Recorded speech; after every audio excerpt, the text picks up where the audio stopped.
It's a beautiful audience, a beautiful night, and I'm so excited for this moment. First, I give big thanks to God Almighty for taking me such a mighty long way to here, for my life, for my family, friends, mentors, and great colleagues, some of whom are here.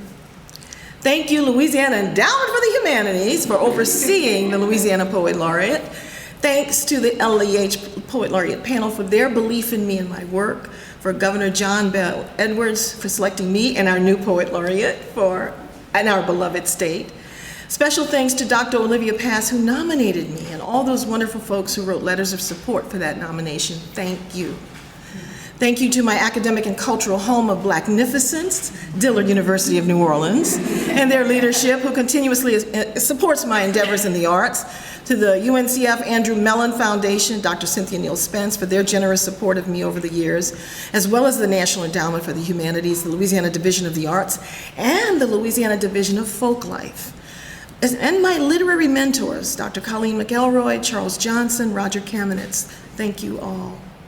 To my beloved ancestors, Mama and Papa Fitch, Big Ma, my dear parents, both creative and disciplinarians, my parent, Toot, Uncle Clifford, Aunt Florence, Aunt Val, Uncle Herbert, who all filled my life with love and stories for a lifetime. To all my siblings, especially my dear big sister, who pushed me to college and supports me with friendship, love through all those degrees. To my dear brothers, always there with unconditional friendship, love, support, and all their children, my dear nieces and nephews, for even more of the same. I stand on all their shoulders.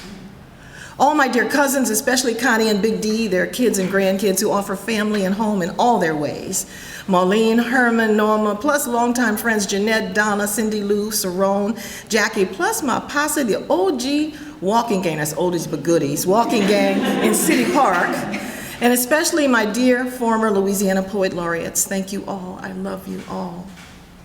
Further, for my tenure as Louisiana Poet Laureate, I sought to raise the consciousness to a greater appreciation of the reading and writing of poetry. My theme was Louisiana Culture's Loving Words. So I tried to encourage folks to tell their unique Louisiana stories in verse, to honor ancestries and look with hope into tomorrow. Most notably, I must thank Mr. Christopher Robert, who steered me along this journey, assisting me at every turn, providing guidance, help with decisions on appearances, scheduling, and great advice all along the way. Thank you, Christopher.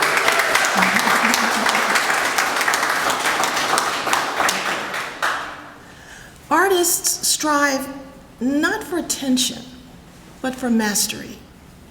By grace, the achievement of years that teach more than books placed me here, brought on going rushes of creativity, opportunities to share.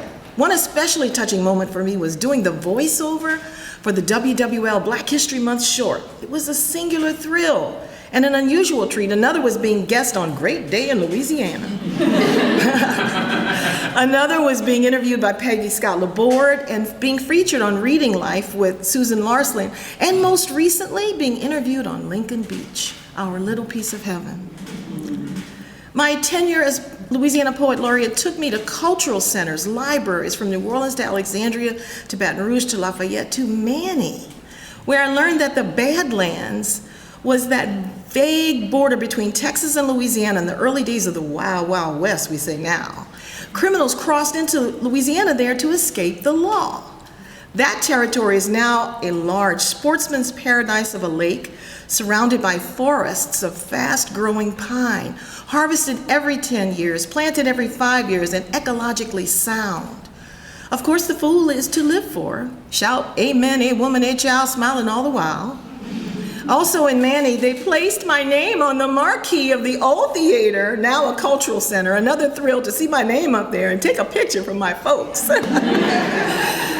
To Opelousas, the home of the Black Cowboys, and the mayor remained the entire evening at the Opelousas Museum and wanted pictures with me. I was so tickled. Thank you everyone again for a blessed and busy ride as Louisiana Poet Laureate from 2021 to 2023.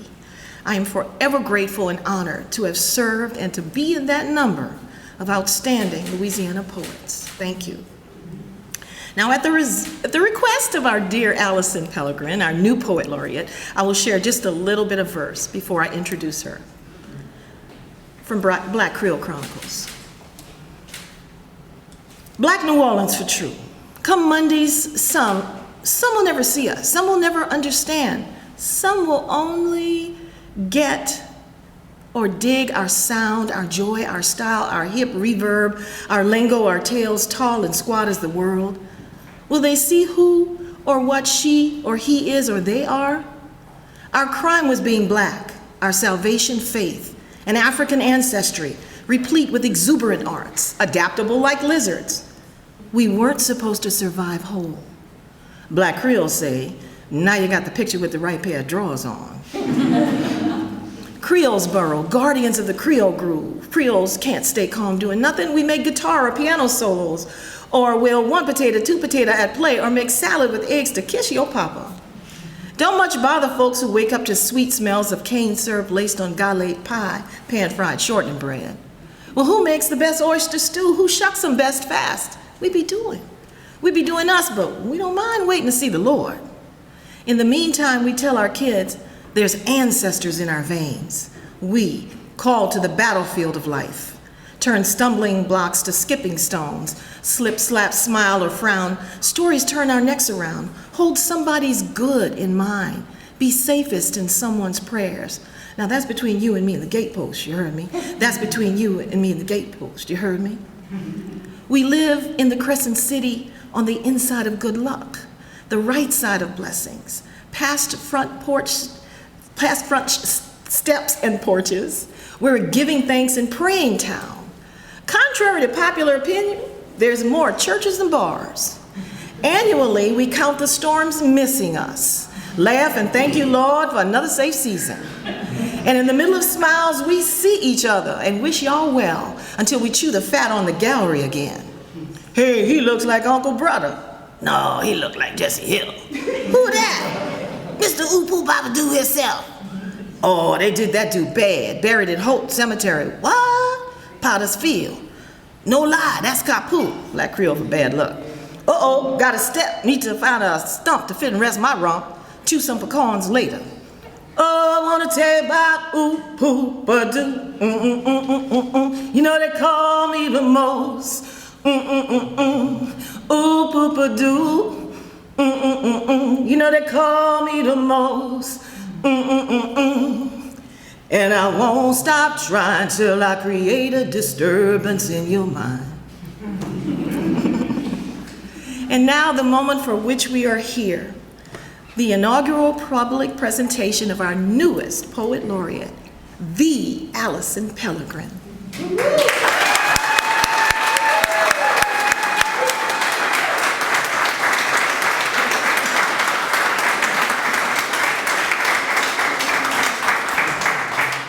Alison Pelegrin is the author of Our Lady of Bewilderment from LSU Press, as well as Waterlines, also LSU Press, Hurricane Party, University of Akron Press, Big Muddy River of Stars, winner of the 2006 Akron Poetry Prize. Her chapbook, Our Lady of the Flood, won the Diode 2018 Chapbook Prize and Eric Hoffer Award. She's the recipient of a literature fellowship from the National Endowment for the Arts and the Atlas Grant from the Louisiana Board of Regents. She is writer-in-residence at Southeastern Louisiana University, and her work has appeared in Bennington Review, the Southern Review, Ninth Letter, and is printable broadsides at Broadsided. Associate Professor of English and Creative Writing at University of Washington, Carolyn Hembry says, Alison's wit and imagination awes all readers. She doesn't sound like anyone else. Why? A true artist. Alison Pelegrin is a poet's poet, a creative, generous, thoughtful, warm, unique poet of passion, play, love, laughter, and an author of a body of work that honors our communities in the abundant, lovely landscapes of our beloved Louisiana. As a seasoned and awesome educator too, she will only continue to inspire everyone and grace ears with delight. Louisiana Endowment for the Humanities ideas, as expressed by our executive director, President Miranda Restovich, are proud champions of the humanities. Miranda says the humanities, at its most fundamental, is the documentation and interpretation of the human experience. So together they celebrate and support Alison as she begins her journey. So now I happily and wholeheartedly, officially, proudly pass the baton to the great Alison Pelegrin, our now current Louisiana Poet Laureate 2023 to 2025. Let's give her a welcome.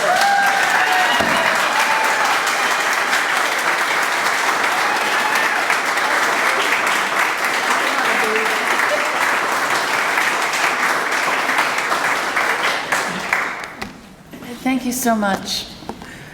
Mona Lisa, I was secretly hoping that you would read a poem where you sang, and you did. And I know I'm not alone in that, so thank you so much for your voice in your introduction. It's an honor to follow you here. I'm thankful to Governor John Bell Edwards for selecting me to serve in this role, and of course to the LEH, the Louisiana Endowment for the Humanities, the organization, this beautiful space, and of course the individuals who've worked so hard tonight to make this event come together. That would be Miranda, Erin, Claire, and also Tom from Octavia Books, who will be selling books, and I'll be signing after the reading.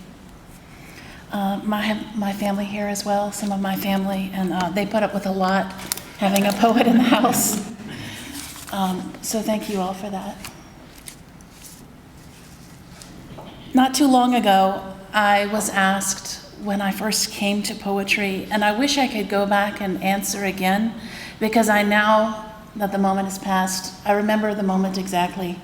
And it was when I wrote on a piece of paper that I folded up and handed to this boy that was bugging me on the school bus.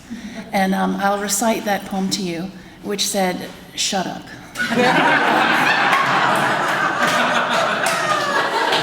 So, there I was in Gretna,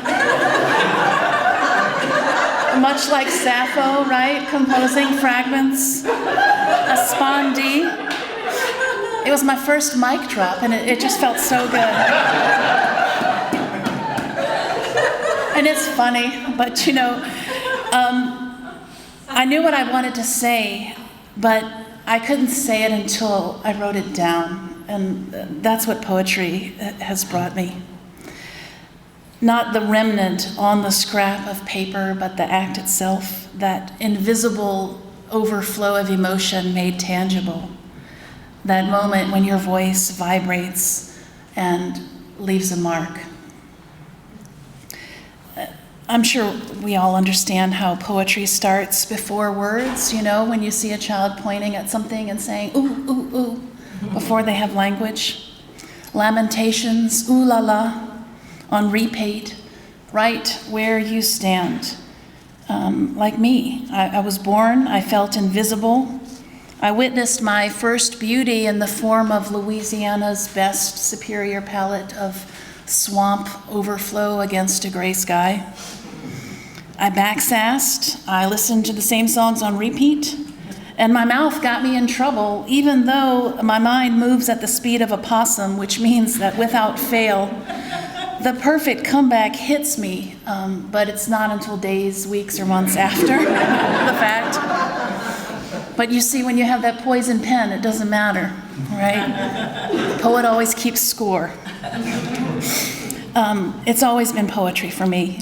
And now to stand before you in this gorgeous sacred space with this beautiful work, and all you beautiful people, all these poets in here who have been such an inspiration to me in so many ways. This is the great honor of my life, and I accept this with joy. A few days ago, I got an email from Ava Heyman, who's a previous poet laureate, and my friend and mentor. She was telling me to keep it clean tonight, and so I will. I will, in Ava's honor. But her message ended with this quote from Robert Penn Warren, which is, after Louisiana, nothing seemed real. And that's true, isn't it? Louisiana is too real. It's too much. And it's our river of voices that brings it into being, that bears witness and testifies to it. And that Louisiana, our river of voices, that is my muse. All y'all, sing in me. And I'll regard this as sort of an introduction, so I'll start at the very beginning, with a brief history of my life. Call it a crapshoot or ambrosial luck, a Hail Mary pass through galaxies of pink. Somehow I crash-landed in my Gretna cradle during the disco era. My back of the house people with their gap teeth looking down, singing the Bee Gees, making Big Bird on the birthday cake eat a fried shrimp, toke a cigarillo. Oh, shenanigans and snapshots too stupid to label. Picnic tables, tailgating in the driveway, its ruts filled with blue rocks from the fish tank. Cousins cooling off in jail for slurred words or their general overexuberance. Reformed through craft therapy, the 12 steps, and the healing touch of a duck named Plato, the ex-cop my uncle served time in Angola for masterminding a den of cop thieves. He made amends by rebuilding my first car, a 1978 Mercury Comet, aka La Tortuga. That was in high school. Then for a decade, I ignored the red flags of blessings and luck. A made-for-TV life, a honky-tonk cliche. You can take the girl out of Gretna, but never the Gretna out of the girl. Mother's prophecy haunting me more accurate than DNA. How true in my stormy age of clove cigarettes and escape. My crossed eyes bored by everything. I thought it made me wise. I've gone soft. It only took the church to rid me of malaise. Healer Pat's anointing with a touch of oil. Wait till you hear what she said. Get the devil behind you, child, and write the poems. So the one time I left Louisiana, I went to Arkansas, and I was so happy to be back. When I came back, we moved to this place we were renting on the Tickfaw River, and it was like a cliche movie set of Louisiana with the moss and the alligators and all of that. I remember it fondly because I was pregnant for you, my angel boy. This is called Alone, Drinking with the Tickfaw River. Featherweight lawn chair, cooler for a footrest, and me a squatter on the landlord's dock where bait stealers teased 1,000 times a day until rowdy boats and summer scared them deep. Day and night, I snoozed on the porch beneath the filthy orbit of fan blades to the opera of my neighbors fighting and reconciling in the glow of stolen wattage. I saw them swimming once, maybe naked, judging from their skittish talk, but the water smeared their bodies' pale particulars. It was just me and the Tickfaw River, me with the taste of a tin can in my mouth, feeling no pain, lighting a cigarette backwards, the Tickfaw tricking me closer and closer with echoes and music out of nowhere. Is it funny that I was too lit to notice 25 orange yards of extension cord stretching from my outlet over the driveway shells to feed the hungry plug of their deep freezer? Mother would have pitched a fit if she discovered the stash of whiskey in the woodpile. And my father wasn't laughing if he looked down from his company of stars. I hate dredging up Katrina, but it's always there, right? This is called Big Shot. It's about that evacuation experience. Look at me, refugee, evacuee, prancing with rhinestone sandals into my new world of Cleveland, Mississippi, ready for the royal treatment even at the hardware store, which I ambushed one morning at the local man's hour of 6 to score an 8,500-watt generator without even asking the price. Ketchup, mustard, gas cans, chainsaws, a hunting knife with a compass and well for waterproof matches in the handle, acres of blue tarps, certainly everything I might need in the wetlands once my home. It took a half hour to add it up. For background noise, a fizz of distress on the radio, but I couldn't let it get me down. I wanted to live, and so far, I was first in line. The LaFleur brothers took my money, but otherwise, good luck picking up the check if you roll in with Louisiana plates. On seeing mine, they must have thought, as I did, Mandeville used to be on the lake. Even at the laundromat, we only brought 3 shirts apiece. They set the dryers on for free. And with her last dollar, a lady bought me a honey bun and a big shot soda before offering to fold my clothes. This is the last poem in this book, but it was the first Katrina poem I wrote, and it started as a punch list of all the things that the contractors are supposed to fix before they cash their check. Surprise! They didn't do those things. And so I was like, well, screw you, I'll show you, I'm writing a poem right now, and here it goes. This is Ode to Contractors Possessing Various Levels of Expertise. This one's a shout out to the Gitterdons, the crowd since Katrina most idolized and sucked up to. Semi-nude roofers, hard hatters, electricians, tree doctors, ditch witch pilots dwelling in tent cities, or, like our lumberjacks, the Dollar General parking lot. A round of drinks and first pick of the MREs for you. Look, one thing I've learned is what you had to do, you did. They roughed it, and my hubby pimped me when he had me with my sweet voice make the calls. Soon, they came in pairs like yin and yang, one to chain smoke in the truck, the other to get paid. In our case, $3,000 up front before Tangipahoa's understudies of Beanpole, Rotund, Rosenkrantz, and Guildenstern would aim their crowbars at the fouled sheetrock.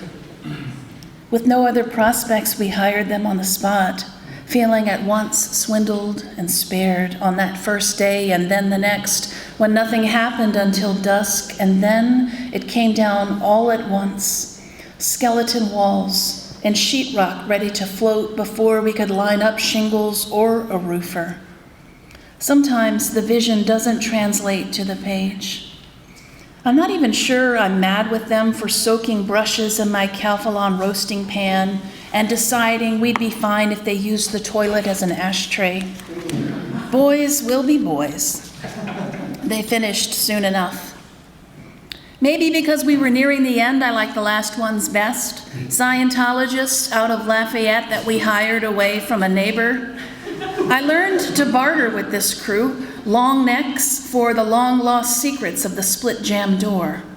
We had a routine going. Morning call at 6 in our kitchen, coffee and chicory, kiss the shakes goodbye.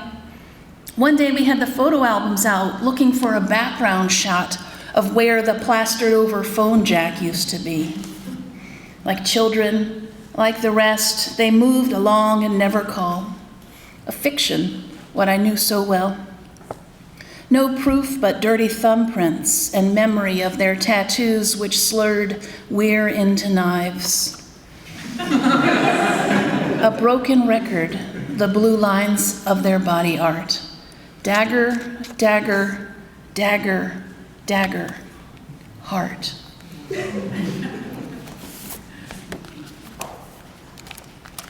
Why is it that we're at our best in crisis and then it just fades away so quickly and we go back to being the way we used to be? This is called Praying with Strangers. I remember trying to keep the images of the horrors of Katrina away from the kids, but they were like on the news, right? And you can't protect someone forever. So I was thinking of that when I wrote this poem. Praying with Strangers. Wish I could be funny again, like the old me, with wild child with food and music on the mind, because I am worn out with bringing nothing but needs to the hands of the Lord, beginning that day I packed the kids in the car for a head start against the hurricane. 5 hours north to the nearest hotel room, tears the whole way like we knew what was coming, like we were going to be the ones prying apart the automatic doors of the Winn-Dixie to float out unfrozen, frozen food. Oh, refugees, oh, my stranded sisters and brothers, we never looked away from the television set, our campfire. We ate out until the money ran out, then choked down charity. Peanut butter, peanut butter, bread. I swam in the hotel pool, drawling reminiscences in the company of peers, anything to keep my head above water in the Bible Belt, where they don't sell beer on Sundays. Belly aching, praying with strangers, it became my life's work. Didn't want the job, but there I was, scratching out words, taking notes, while my children, their foot soles filthy black, played rescue helicopter with their army men on the rooftop of the unmade bed. We were talking about birds. I was talking to someone about pelicans specifically, and I can't see you. Okay, there you are. All right. I've always felt a special affinity to the pelican because Pelican, so close. And I remember the Deepwater Horizon oil spill. It was just so terrible waiting for that oil to come ashore, and I remember trying to hide the pictures. I didn't want to see them. I didn't want my kids to look at them. But those oil birds that even when you wash them clean, they still die. This is Ode to the Pelican. Brown or white, you are the goofiest of birds. Bird of crash dives and the infinite waddle, creature most likely to be caricatured in blown glass, to be carved and clown painted in Oaxaca. Albatross of the Gulf, usherer in of fishing boats, even the psalmist took note. I am like a pelican of the wilderness. Oh, my soul, if I could shapeshift, it would be you, pelican, and I'd yawp from your roomiest of throats. Pelican, Pelegrin, on lazy tongues our names alike. Wingman of my father as he marathoned across Lake Pontchartrain with blood in his shoes. Portrayed prolifically in watercolors, but rarely the topic of a tribal tattoo. Selfless pelican, in stained glass second only to the dove, feeding your trinity of flightless young with shreds of flesh and sips of your own blood. On the state flag, they've sanitized your cannibal love, Louisiana bird. What can we do for you, pelican? Oil spoiled, washing up on toxic beaches, marbled eggs unforming while pious blackened pelicans sit. I have been faithless. All my life I thought you were falling, reckless, sprawled like Icarus, until you surfaced with a fish. Blue-gloved hands hold you kindly in a tub, flush saline in your eyes, give your feathers a toothbrush scrub. You fight by giving up, unwilling or unable to be saved by us.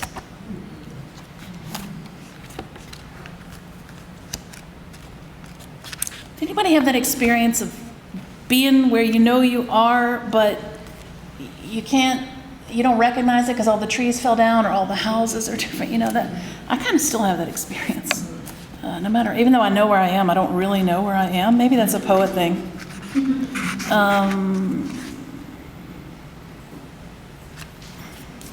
This poem is called Debris. It's a pantoum which works on repeating lines, and I think it's appropriate for what I'm describing. I drive the Gulf Coast to get away, but this Mississippi debris seems familiar. What's left is front steps leading nowhere, the waterline, oak trees trimmed with card parts. This Mississippi debris seems familiar, plywood everywhere. I need some time off from waterlines and oak trees trimmed with car parts. Debris shingles my memory lane, plywood everywhere. I need time off. There's a yellowed snapshot of me here. Debris shingles my memory lane, no landmarks left. Where am I again? There's a snapshot of me here, or close to here, with a sea lion planting kisses on my cheek. No landmarks left. Where am I again? What happened to the oceanarium? Once, a sea lion kissed me on the cheek. Dolphins rode out the storm in swimming pools. What happened to the oceanarium? The storm surge clawed it out to sea? Dolphins rode out the storm in swimming pools. The gift shop where Dad bought me a jewelry box. The storm surge clawed it out to sea. On Sundays, we used to picnic here. Dad bought me a cedar jewelry box. The air smells sweetly of hurricane debris. On Sundays, we used to picnic here. Landscape of front steps leading nowhere.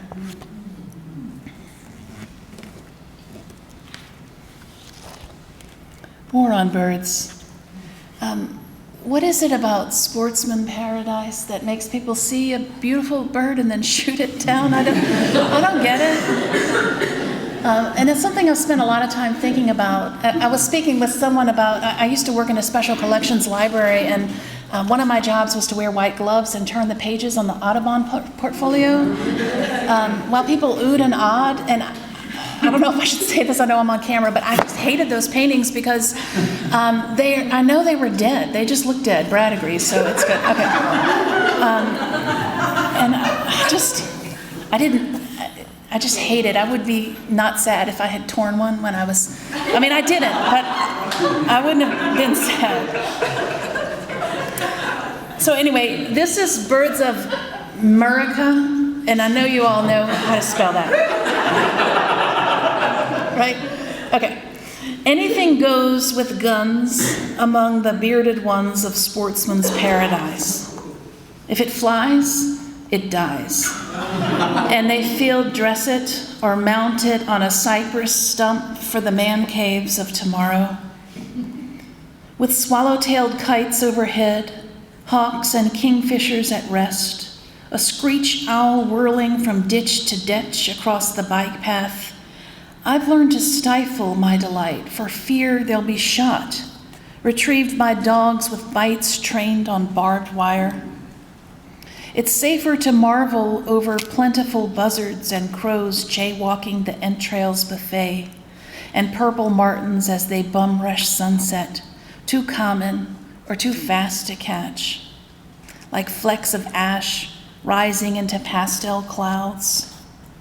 When birds drift through my shadow, my pulse stutters, and I think of John James Audubon, naturalist, disciple of the ways of wings. Wishing patio-stunned thrushes back to life, I understand his desire to fan-fold tail feathers and pin them so, to unpack fluff from the breast and slice the knotted gizzard to its stones. But all that work in Audubon's birds mimic the dead, decoys nestled in the folio pages where mallards are minus their jeweled tones, and the great blue heron stoops unnaturally to fit the page, stunned, like hunted waterfowl must be at the instant of sunrise. Duck calls buzz like kazoos, birdshot soon follows, then the fall through watercolor skies, towards voices, the grass-tufted marsh, and boats skirted with palmetto knives and moss.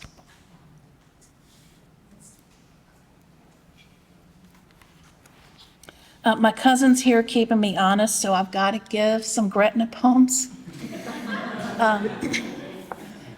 So I grew up in Gretna and across the street from what we called the canal across the street, which frequently overflowed and then would recede on and on forever. And it wasn't until the amazing discovery of Google Maps, which zoom in and out, and that I learned it was called Bayou Fatma. I thought that what a lesson that is, something you know so intimately, but you don't really know it at all.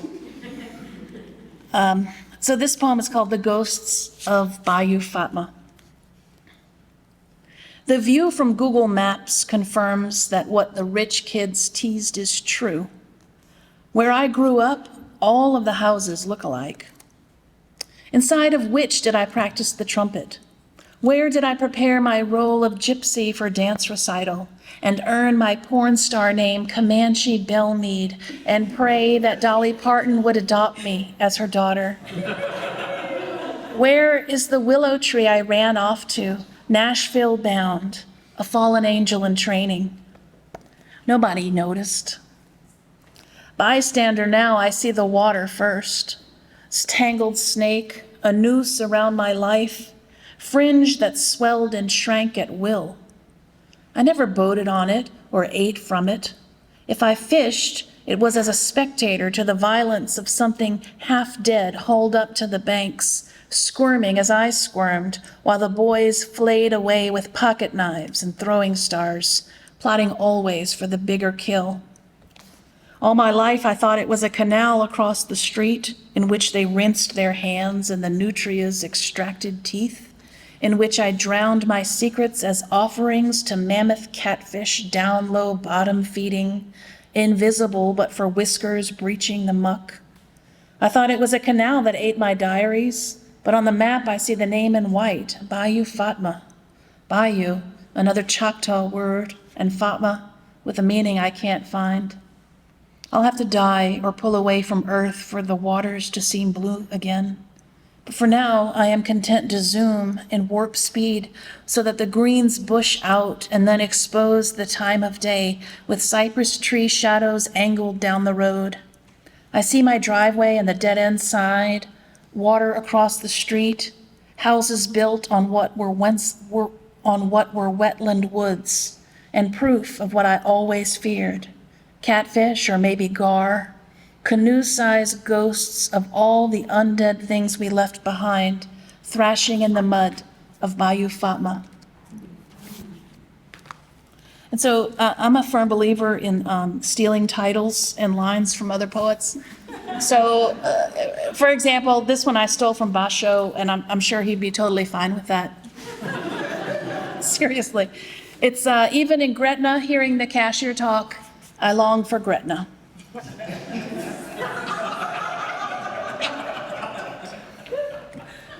It's true. I mean, it's true. Coasting into my old world to help Mom pack up the house she can't sell for nothing, rimmed as it is with trash and canals threatening to overflow, I get a taste for the red drink of my youth. And when the cashier at the gas station lets slip the drawl of my people, most of them scattered elsewhere or to the grave, I could sob, peacock talk, purposely showy and slow. Anytime I'd hit the twang, Mom got angry because I was letting my Gretna show. She threatened a face slap or a taste of soap, and I circled on a red bike just out of reach. And I wish I knew what happened to my red bike. My glitter bike with the banana seats. This is a poem about my dad, who I know would be so proud of me, and he would be here putting breadsticks up his nose, probably. Something like that. His laugh, huh, Julie? You remember? This is called Sucker. I was a sucker for my daddy, an addict at heart, always hooked on something. Drambuie, the cabbage soup diet, Cajun dancing, hauling Yankees on the tour bus up and down River Road to ogle whitewash plantations. He once LARPed the vampire Lestat rising from a grave because he was a sucker for Anne Rice. He was a sucker for wicks and sticks, specifically candles shaped like Buddha, and apartment living after his divorces. He went hook, line, and sinker for self-help, especially Dianetics. And though his toenails blackened, he ran across the longest bridge in the world, twice. Then he took up ballroom dancing. He was the world's best drunk, and after he dried out, he was a sucker for AA. He was a sucker for fathering offshoremen bailed from the drunk tank, for naming these chain-smoking men my uncles, the women my aunts. Life became a potluck of talking through the night while the kids slept in cars. Except for me. I was a sucker for sitting under the fig tree behind the Camel Club, thinking no one could see me study him, golden-haired and calm, everyone's father but mine. A sucker for calm, for burnt coffee and all-nighters, for not looking away when sobriety's atoms named the worst horrors of their lives.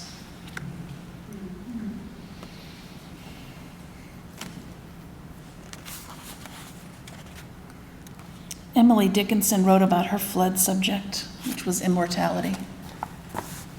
My flood subject is floods. In case you didn't pick up on that. This is called flood subject. I'm partial to the lesser saints, doers like my mom, a mystic of tropical storms, making a game of disaster, making it safe for us to nap in hammocks under the carport, a marvel of calm. And when her crisis strength kicked in, able to lift the living room set up on cinder blocks, how many times have I waded in floodwaters sheened with oil, or put my faith in sandbags and the altar she erected in haste on the coffee table. Flashlights, a radio, a deck of cards, hurricane candles housing gaudy saints, other than illumination, no real power. Anybody been rescued by the Cajun Navy before? This is called Feast of the Cajun Navy. My head's so crowded with giggles and snark, I'm called irreverent, mistaken for drunk because I'm goofy after one Bloody Mary on Mardi Gras or at the roller derby running of the bulls. Feast day, every day. I'm ready to take to the streets, parade behind coffins or icons made of corn. What can I feast today? How can I praise the Cajun Navy, my patron saints, rescue boaters cruising flooded streets, who sweet-talk the distressed from drowned cars and rooftops? They came for me once, got me to the hospital in time for a breathing treatment. I rest easy knowing someone with a boat has my back. Alleluia.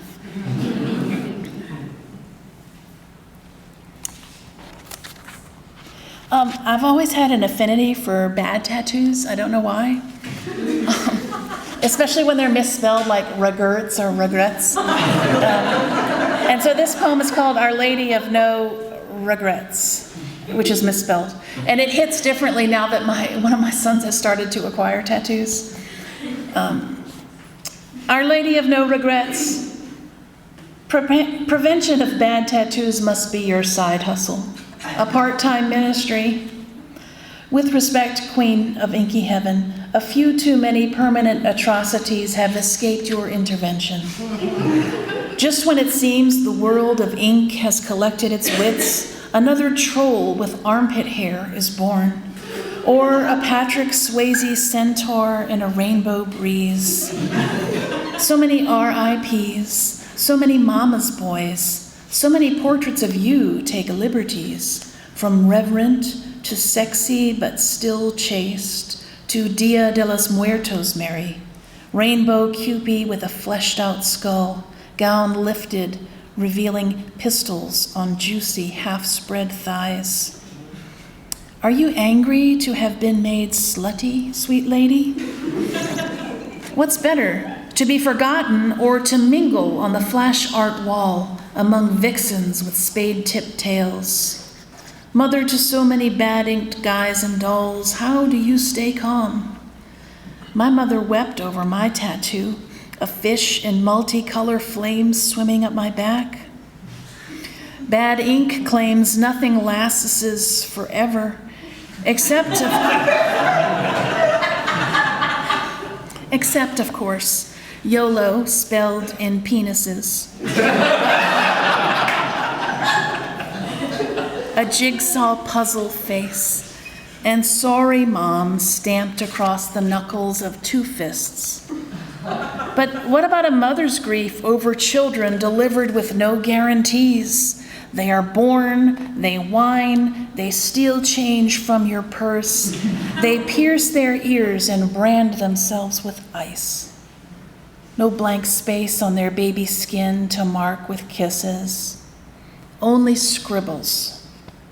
Other people's names inside of hearts.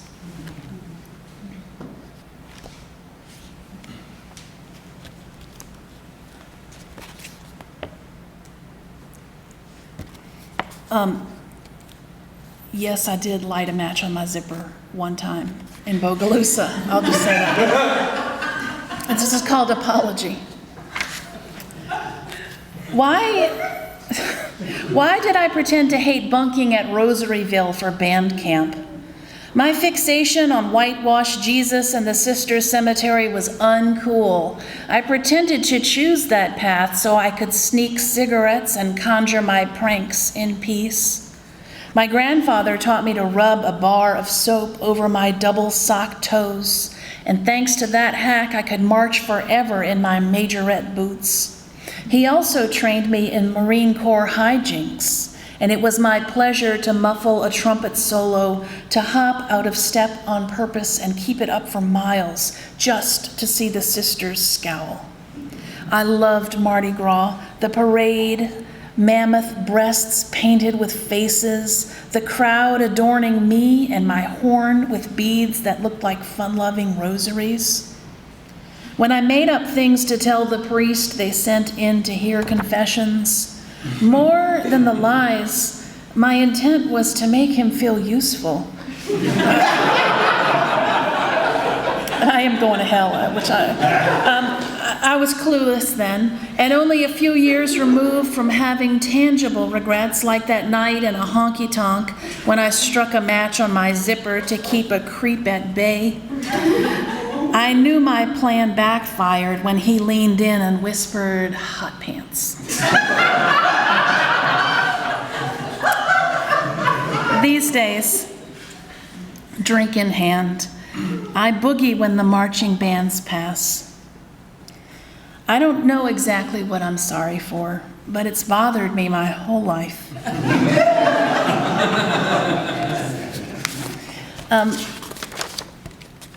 I promised some new poems. I don't often try to prophesy in poems, but in this one I made an exception. It steals from James Wright, and the poem is called "As I Stand on a Paddleboard for the First Time in June, I Plan for October's Eclipse." Knowing full well the folly of counting on tomorrow, I resolved to be on Bayou Castine for the eclipse coming in 100 days.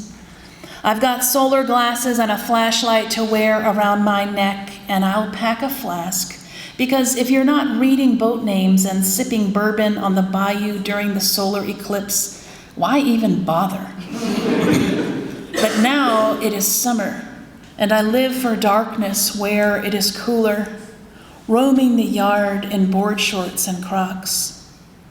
How do I, who barely have my balance, dare dream of gliding among cypress, stoic in black waters? Tonight's crickets salute the thunder moon. Those that will sing their confusion to the future have just taken root. In my garage, there's a weighted sandbag that I have not touched for years. It's like an exercise thing. So anyway, and on it is a patch. It's a Winnie the Pooh patch that says "Zero bothers given," which, and I think the patch is why I bought the sandbag, just so that I could have it. So this is "Zero bothers given." At last, I have reached the perfect age, which is my tramp stamp needs a footnote years old. I have circled back, entering a sort of informed childhood, place where I can let my fat overflow and wear running shoes with dresses while relishing my newest moniker, not MILF, but woman of a certain age.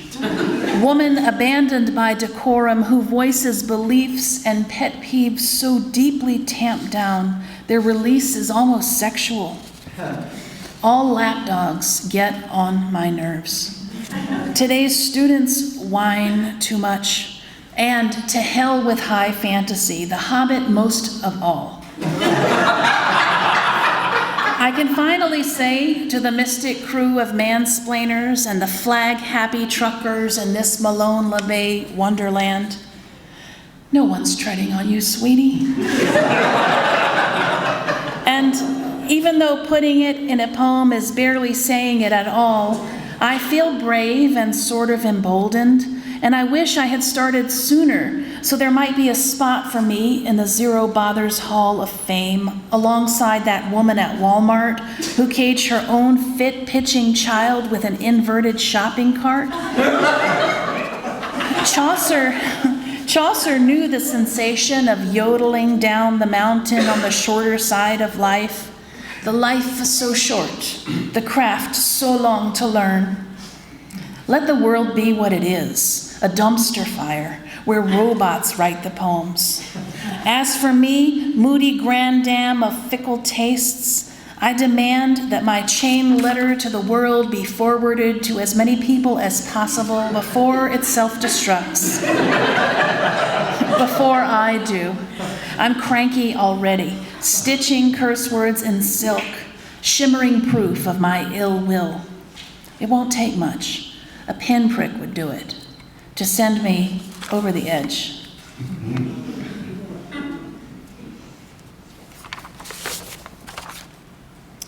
I'm going to end with a poem that I know my son likes, which is called Our Lady of the Flood. And I wrote this poem in 2016, and it was one of those rare occasions when I wasn't in the flood. I was watching it happen to someone else. And I hate that because, I don't want it to come to me, but I also just don't want it to go anywhere. So what do? I don't know. And I lost the page that tells me what page it's on. Okay, 26. Our Lady of the Flood. Lady, is that you with a citronella halo ghosting the mud milk waters with a laundry basket of kittens in one arm? You are no mythic Saint Medard sheltered from rain beneath an eagle's wing, but a hands-on angel of the earthly kind, sweaty with a burden of buckets and bleach, sure-footed through labyrinths of debris. You take meals in church parking lots, thankful for whatever is served. Some saints are untouchable behind glass, but you ride in open boats with mildew on the edges of your gown, a calm commander of the Cajun Navy's fleet. Your devotees worship outside in a circle of ruined pews, no incense but bug spray. Their voices a cappella because the music of the drowned piano is too sad to sing to. They remain faithful because you are the one constant, honored in front gardens and kitchen shrines. You with your shrimp boots and rubber gloves.